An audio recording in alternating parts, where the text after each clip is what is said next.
Morgan-Leigh is the lead singer of Melbourne's progressive and alternative rock band, Acolyte. They have an EP and two singles out, and a debut album on the way. Welcome to Moshpit, Morgan. Thanks, Stefan.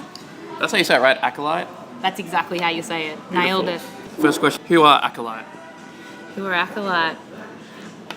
Acolyte it's Chris, the drummer, who's our newest member. And you've got Jason, who's on bass, and you've got Frank, that's on guitar, and myself, obviously, who's on vocal. We were a hobbyist band that's turned into a really, really full-on progressive rock band. Hobbyist, so you did for fun initially? Initially, yes. I'm a theatre person, so this was just a bit of fun for me. Awesome. Now, so who is Morgan-Leigh Brown? Morgan-Leigh Brown is a full-on theatre person that just rock fell into their lap, and they're loving it, and I'm loving the world that is rock and roll. That's pretty much it. I don't know. Who are your musical influences? Our musical influences change all the time. We're influenced by international acts like Opeth and things like that have very diverse movement in their metal rather than just your heavy hitting. I think a lot of the local bands have gone that direction of that. It's almost rhythm based, where everything's around the bass and the drums and the songs. So we like movement and diversity in like the music and the whole movement of it going together to cause an emotion. So it's not just my voice that does it. Yep. So that's why it's like your Opeths and things like that, Shory screams and stuff like that. But the music has this beautiful way that it unrolls, and I guess anything like that, even if it's local acts, they can sometimes blow our head off and we just go, what was that? We need to do a bit of that in our stuff too. So everything is our influence. But what about for you personally, mainly? For me personally, wow. I think for someone like me, always growing up listening to Carnival, I guess Kenny's a big influence for me. He's very, very melodic. I'm not heavily into the screams and things like that, but I also I was blown away by this girl in America from Straight Line Stitch called Alexis Brown, she screams like no one else, but she has this amazing melodic talent to it. If anyone wants to, look it up, White Veil. I think it's White Veil or Black Veil. It will blow your mind. Yeah. Awesome. So you say you started as a hobbyist band, and then at what point were you like, okay, let's do this properly? Like, how did that all come together? We ended up playing our first gig with a lineup where there was a friend involved, and they said, jump on, you've got a few songs, let's give this a crack. And we ended up blowing it apart. We had people coming in from other rooms that didn't even come to see us play necessarily, because it was at the ESPY, so you've got 3 rooms there that you can hear. And I think it was just people's emotion to our music and how they interacted with us when we're like, oh, we're probably onto something here, this is so fun. So then we just kept hitting it home, and more people started following us, and we're like, wow, we're enjoying this. Let's take this further and see what we can do with it. And then change from a hobby to a proper thing for us. Like, how did you all meet, like, initially? How did we all meet? Yeah. So Jason, Frank, our bassist and our guitarist, were in a project previously called Luster, back I think it was even in the 90s that started. That was a long time ago, and they played for about 10 years together. And then I met Jason, and for years he didn't believe I could sing, but he got me to stand in with him and the guitarist to do a few vocal lines and tracking so that they could find a singer for them. Yeah. And they were like, oh, hold on, you can actually do this. Do you want to do this? Like, we don't need to find someone else. You're okay. You're all right. I'm like, oh, okay, let's try. And then we found we actually didn't have a drummer for years initially, because we started just doodling and stuff years before we started this project. We did everything on computer by ourselves. And then when we initially got a drummer involved properly, that's when everything really started, whatever. And for me, I was so nervous. I've never done rock and roll before. So for me, it was when you go out in theatre, you're actually putting on a persona of someone, but going out as someone who is me was just, I was so nervous. So I don't even know how they got me to say yes, but they did. And that's where I came from. So we're going to play Perceptions now. What can you tell us about Perceptions? Perceptions was one of the very, very first songs that we finished from start to finish. It's our heaviest hitting one. It's the one that probably is the live favourite. As soon as it comes on, everyone runs up to the stage. So I'd say, get ready, turn it up, have a party. It's going to be fucking fun.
So who does what in the writing and the recording process? Everyone contributes. It depends on the song. So we've got some fan favourites and things like that the songs were written on a jam, so they were all written at one time. Everyone contributed in the I don't even know how it fell out. It just fell out of our mouths and our instruments and everything else, and we've kept that. And it's got that jam vibe to it. But I think primarily, probably Jason, our bassist, is a really, really strong writer. And then he hands it on to Frank to add a little bit of guitars and things like that, remembering that we didn't have a drummer for a long time. Once they came on, I know he's already pushing us to write so differently. So we haven't even released this album, and the next one's going to be a cracker. So you had a coffee with soy milk, was it? What was that? Your coffee of choice is coffee with soy milk? Yeah. Yep. Yes, well, it is. Soy. Milk ruins the voice. Horrible. Oh, really? Yeah. Interesting. Well, an Acolyte is I looked it up, is someone who performs like ceremonial duties such as lighting altar candles. So, does your band have that kind of gothic religious cult sort of meaning, or is it just a name that's... We never thought this through, really. We really liked the name of it, and I think that when you go even further back past Catholicism or anything like that, it's actually the guardian of something bigger. So, you know, maybe even a knight or something like that would be an acolyte, you know. I technically didn't come up with it. It was Jason and Frank, and I think it was more a strategical move because and we all know when you look at like, you know, your Triple J Unearthed or your Sin libraries or anything like that of music, by the time you get to about halfway through, you're like you're losing interest on the alphabet kind of thing and running through. So at least starting with A, we're at the forefront of those libraries. That's really clever. I never thought about doing that. Now, you described, on the website, you described the band as playing what you want, ignoring conventions and trends to get more radio play. So how important is the authenticity or sticking to your guns, so to speak? We do everything our own way. You know, we've even consulted with our producer who's done a number of albums for much bigger artists than us and things like that, and the need to have a song that goes for a certain amount of time is basically really, really catchy from the get-go. But you don't care about that. But we just don't care. Like, you know, all of our songs are journeys. They're going to go for as long as they're going to go for. Everything's intended to be exactly where it's meant to be. And we just don't compromise based on, you know, what will get us airplay on a commercial radio station, you know. And we didn't even pick our top 5 songs. If we play all these songs live, they're definitely not the top ones. But they all flowed right together. So that's why the ones that are on there are chosen. So, yeah, we definitely don't conform to any trend. Oh, so what are you going to do with the remaining songs? The remaining songs, we've talked about different things. We'll probably record them as separate singles and just release them over time while we're writing the second album. So the new one's coming out very, very soon, I believe, probably April, May, June. And once that falls, obviously, we'll be doing our tours again and so and everything else. But we've already started writing album 2. So... it's a journey. It gives us a little bit extra to bring out afterwards. Yeah, like an EP. So how do you combine the sounds of... So you describe yourself as musical theatre and classical. You got folk and metal from your guitarist, and prog and rock, and you got some soulful beats. How do you put those... Some of those elements are really different. How do you fuse those together in your sound? Acolyte. That's how. Sometimes it's really difficult and sometimes it's bloody magic. Like, you just don't know what you're going to get. Someone might come in with this just extravagant beat or, like, a riff that's just outrageous. And everyone's like, nah, it's just not going to happen for everyone else. But every so often just magic happens and everybody's on the right page. And that's exactly why I think we sound a little bit different to everybody else that's out there doing the prog scene. Awesome. Well, you mentioned some radio play before. Have you been getting, like, a lot of radio play? Yeah, mainly commercial stations, although some of the mainly community stations, and a lot all over the world, which is mind-blowing. Really? Like, our stuff seems to be getting picked up a lot more in Europe than it is here, which is exciting and nerve-wracking.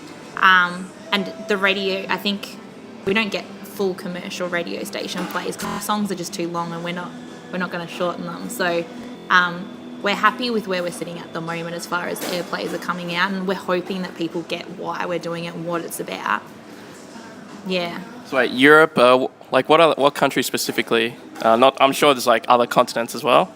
Yeah, there's other continents. We're definitely getting airplay in America, the UK, Sweden. There's a lot of stations in Sweden that are giving us a crack. We had a couple of French ones play stuff recently. Yeah, that's about it off the top of my head. So why is that? Why do you think there's more attention given to your band overseas than here?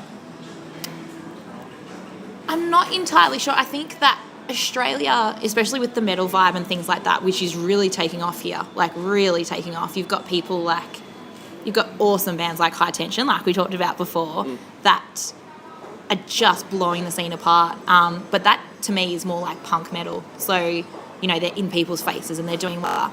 I don't think it's a new thing that everyone knows that the European scene loves that sort of, that female voice over the top of like melodic dynamic tunes. And also that strong theatrical moments and a certain look and everything like that. So I think our online presence is probably what's inspiring them. Yeah. But yeah.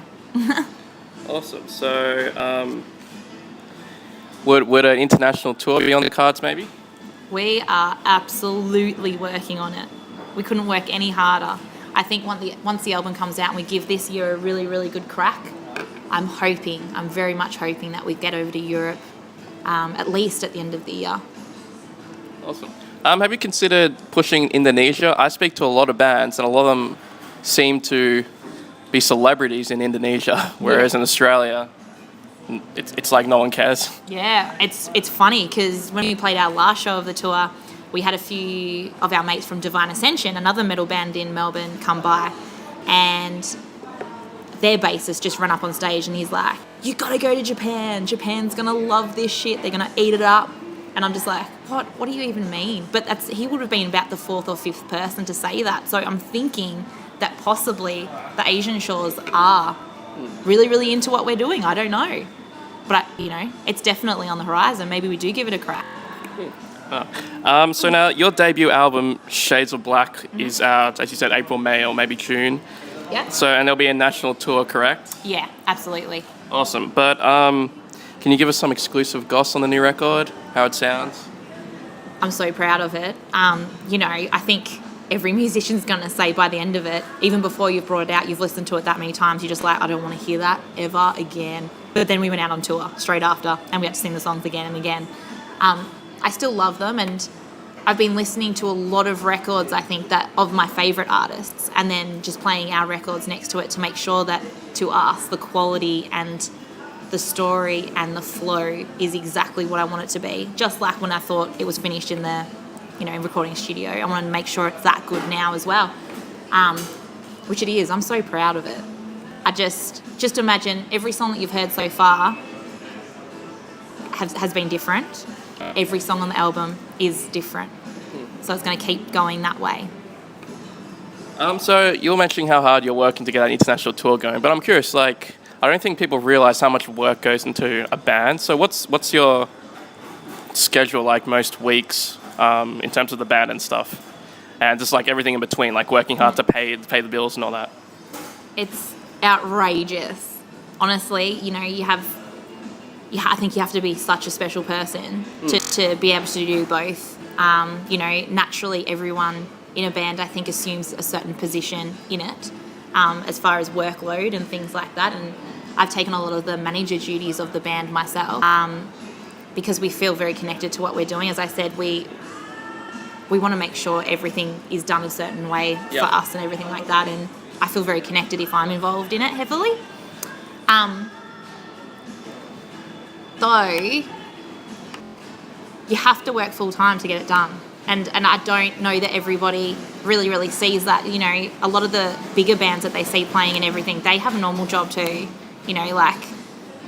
It's only once you hit a certain moment in a career where you actually go, maybe I can actually quit any job that I'm doing and do this. But for the most part, you can't quit your full-time job. So you have to be very strategical in the way that you implement this into your life. But if you'll make it work. So you're working full time, but you can't just go up to your boss and just go, "Hey, I can't work for the next 2 months. I'm touring." How's that all work out? So luckily, I was in charge of organising the tour and when everything sat initially, and to get around that, most of the guys in our crew work full time, so the weekends were free. So most of the things that I organised were Thursday, Friday and Saturdays, or anything as close as I possibly could to that, so that if they did put in leave, could do it and not piss too many people off, Yeah, but it is difficult. So do you have, I'm not sure how many national tours you've done, but do you have a favourite venue to play at? So far, I don't know, we're all going to be divided in this for sure, but mine forever. And it won't, a lot of the younger listeners are not going to know this, but the SB the way that it was would probably, because it just, even the vibe when you get off stage, the hangs before and after is just, it was the best place in the world, But there's been some beautiful places along the way. I really dug I really dug the Sydney one, the Ball-Faced Stag. They've got a good thing going on over there. And Mount Gambier has a really, really cool vibe going on down there. But yeah, like we've got so many places we have to play it out. I mean, my dream's to play at the Forum. I could almost just pack up my bags and go, hey, I've done everything if I play there. So, you know, each to their own, I guess. And how do you compare the scenes? I mean, Melbourne is known as the rock capital of the world. How do you compare the other scenes in other cities or towns? This one's debatable too. I think it's only from initial feel, but I always sense that so many bands all over Australia are trying really, really hard to come into the Melbourne scene. So being lucky enough to be here and being able to write in Melbourne, and then it made it so much easier to go into the other cities with just a clear vision of who we were and what we were doing. So many bands were, how do we get in down there? What do we do? And all this kind of stuff. And I'm just like, shit, guys, like, this is a great venue. But I think it just depends on the genre you're in again. Like, if you're playing the right genre, people are going to come out no matter what city it is, no matter where it is. You play in a park and you're playing on a park bench, but you've got a PA there and you're just going to smash a show up. You're going to smash a show up. People are going to turn up. So, yeah.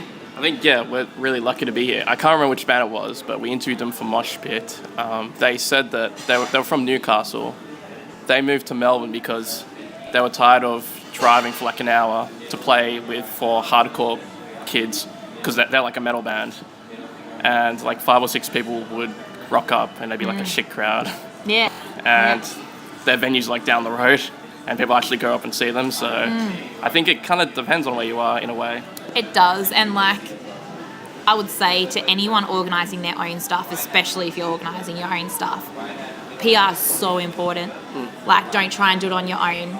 That should be in your budget. Like, make sure that you go through someone that you trust so that the word is out there and people know that it's on in these cities, you know, and that you're, like, the advertising for you looks appealing enough that people will give you a go. And line yourself up with bands that you love. Like, don't be scared to play with people that you think might be better than you, because that shouldn't matter. Like, if you think that you're good enough to be, like, touring, you're good enough for the Australian scene. So you got to put yourself out there. And if you've got all these great artists on each of your shows at all different cities, people are going to turn up. You know, like, we were lucky enough to have 60 in Sydney and we've never played there before. And for that, I would just go, it blew my mind. They just came from like nowhere, but we had some strong acts on there. They were amazing. Awesome. Well, so now that Soundwave is over, did you by any chance, I'm assuming playing at Soundwave would have been something you would have loved to have done, right? I think, yeah, that was the one for everyone, wasn't it? In the metal and rock scene, at least. Yeah. Well, how do you think it's going to affect the scene now that it's gone? I mean, I think it was really, really cool and a very, very strong idea. The guys that are heading up Legion are doing. It's an inspired idea. I hope it works. I don't think it's going to work because Yeah. the funding, you've probably seen it by now. That's right.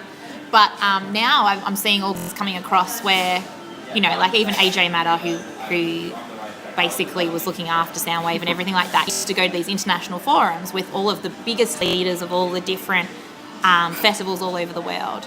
And now he's leaking, apparently, that, you know, all these massive, like, download festivals and all these different things are going to maybe make it to our shores. If that's the case, like, woo, like, you know, that's awesome.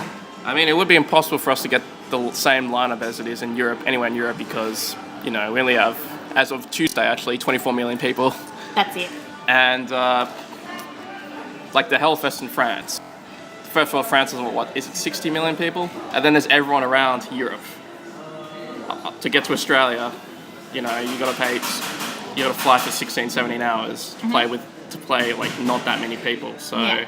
I mean, if they do intend to bring it to the shores and they do the lineup, hopefully it's part of the deal that they're part of the entire tour and not just certain cities and so on and so. And if that's the case, they're going to come to our shores, and that's incredible. I mean, for all the things that happened with AJ Matter, he did get quite a lot of cool bands over here, and that part I think people forget because he is just so loud about what he thinks about everything. On Twitter and stuff. Yeah. So, you know, hopefully it does happen so we get a great feed of what's going on overseas, and hopefully we get a lot of homegrown artists on there as well so that we can show these guys what we're all... In absence of Soundwave, there's always Laneway, which was just over the weekend, and Side Tension were playing, a Unify. Maybe you guys could end up on those festivals. Oh man, I would love to play Laneway. That is so up my alley. If anyone's listening, we would love to do that. It's such a great vibe. I think the feeling of that festival is just incredible. And they're never going to be in trouble. Like, the diversity of the acts that they put on, you know, you've got heavy, you've got indie, you've got so-and-so, you've got something for everybody, and I think that's a lesson to be learned in itself too. I like such a range of music myself, you know. Yeah, that would be great. Thank you, Morgan-Leigh, for being one of our awesome fans. How's it feel to be on the station that you've followed religiously over the past year or so? I love supporting community radio stations and people that have a passion for the type of music that I'm playing. So basically anybody who is trying to live their dream and trying to force their way through the roof in their own thing, I'm big for supporting that. So, I love this. I think it's cool that I'm getting featured on there. And I hope that this station keeps this going. The Phoebe Pinnock thing, I thought that was really, really awesome. Yeah, you got a lot out of her that I haven't heard anybody else be able to do. So that was pretty cool. Oh, awesome. Thanks. Yeah. Appreciate that. Okay, so now we're going to play your latest single, The Message. What can you tell us about that one? The Message is probably our most progressive one. It's heavy. It has so much dynamic growth in it. It just builds and builds and builds. So if you're in it for a journey, stay on board and listen to it from start to finish. It's got a video as well. Check that out as well when you get the chance. But this would probably be my favourite, so enjoy.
All right, so back to money. I'm guessing you're living paycheck to paycheck to make this all work. It's very hard for you to make any money off this. Things like Spotify, CDs are great, but not many people buy CDs. But and you don't make any money off Spotify. How do those challenges affect the way you run? I think people have to look at making music now as an investment and not as a means of making their money. It's to be heard so that you will get the live shows that you want to have. So you need to, it's almost like doing an interview and putting your best foot forward. I would say that by no means should you just be putting shit out there. Like, you want to put your best foot forward. So go find, even if you're doing it yourself, at least find somebody, another pair of ears that are going to master your album properly or mix it or do whatever you need to do to make it the best thing that you can have, and then put it out there. Because the only way I can see people making money these days, really, out on the road and showing themselves, in the live sort of sense. Those ticket prices on the door, or a lot of the rural places will give you a guarantee on the road as well, which are always great because you can put it straight into your budget. But I can't see massive amounts of returns coming back on your albums unless you've made it to a certain level. Do you so obviously it's Spotify and that kind of stuff, and iTunes makes it easier to send the music overseas, but what about like CDs? Do you have those selling overseas? We will do. We've got people knocking on our door constantly, which is fantastic. We get messages probably every other week from international people asking for our album, when's it coming, blah, blah, blah. And, logistically we've had to hold off on getting it out quicker. But I think that that's going to be probably where most of our major sales are going to come from, which is fantastic. We've just got to figure out the sense in which way we want to get it out overseas, like whether or not we send them from here or whether or not we want to do it through a label offshore. So who are your favourite rock, punk and metal women musicians? Karina, hands down. Karina from My Attention, yeah. I cannot even tell you what that girl has done for me. Years and years ago, I used to tour with their sound guy. I used to go out with him, straight after high school, and we used to tour around with her original band. I believe it was called Young and Restless, and she's just ace. Like, she's just such a goonball. But then she gets on stage and she owns it, and people just eat it up. She should have to be one of my big ones. Definitely melodically and for ability, I would say Jen Borg from Divine Ascension. Yep. Definitely. Like, she's incredible. Are they a power metal band? Yeah, they're definitely a European vibe. Like, quintessential offshore. I don't even know how they wrote all that here, because it seems like they were over there listening to all of, the North sort of stuff. But definitely ability. She's amazing. Yep. And then you've got Phoebe Pinnock, and she's just funny. Like, you've met her yourself, yeah? Yes, Yeah. That's right. So she's just smile, speak the fuck out of you, basically, on stage. So, yeah, definitely those people. They've all got their own thing going, and it's interesting to watch. Yeah. Awesome. Well, is it maybe a marketing thing that not more women are in more heavy bands, or? I don't know that it's a marketing thing. It's an interesting thing, because there just aren't as many auditions for it out there, I guess. Like, if you're a chick and you're wanting to get involved in it, a lot of the time you sort of have to be willing to start it yourself. But I think people are more into it. Before it was an issue, now it's sort of much more open and broad. Like, you're seeing women really kick ass now, and people are taking notice. So, even in Sydney, we played with a band called Surrender the Sun, and they're doing something really, really cool as well. And that's another chick lead singer, I think once upon a time it was very difficult for girls to get their feet in this genre, but now it's I don't even think there's really, I think it's quite level playing field. It's good. It's the way it should be. Well, do you have any advice for the women listening who want to rock? Just fucking do it. Like, that's it. Don't even second guess. Like I just said, if you can't find the project you want to do, make it. Do it. Put notes out there. Find the people you want to jam with. Like, just put some shit together. Yeah, there's nothing that can stop you in any way. So what kind of image do you guys want to project with the theatric and the style? I think that A lot of bands they rely heavily on their image. We're always going to evolve. Like, I was talking to you here on the way here, talking about what I want to do next, kind of thing, and it's totally removed from what I'm already looking like. So, yeah. The guys can do pretty much whatever they want. Is this how you avoid like paparazzi people, by changing your style every few months? Yeah, pretty much. Whatever, new tour, new hairstyle, new whatever. But the guys, I say keep it pretty plain or whatever, but they can project their own look and stuff like that. I'm not a big deal breaker. It's not a deal breaker for them to look a certain way. The music's the most important thing, but I think the people that come and see us live get it. Yeah. It's hard to really talk about it and explain it without people having seen it. But we've definitely got our own thing going on. Cool. Now, the most important question: what do you have for breakfast? What did I have for breakfast? I had coffee this morning. I was too busy for breakfast. Damn. But usually I have a banana. Banana. Yeah. Just banana by itself? Just a banana by itself. Didn't put anything with it. Yeah. I need a smoothie with bananas. I feel like I need it. I love smoothies. That's usually my lunchtime thing, though. Yeah. It's around the lunch. Yeah. What'd you have for lunch? Musician, man. We're late risers. 2-minute noodles. 2-minute noodles on the run. If you're on tour, I swear to God, have a stash of 2-minute noodles, or those ones that come in those bucket things that you just put hot water in. They are godsend. When you don't have time, you can just put hot water in there. It is so good. Yeah. So you tour on the bus. So what's it like touring, being on the bus for 12 hours at a time? With the boys, oh my God. So if people saw us on this tour, we toured with another local act called the Solonicos. It's another all-boy band, and we made sure we all stayed very, very close and comfortable in the tour, and we bloody love them now. They're like our family.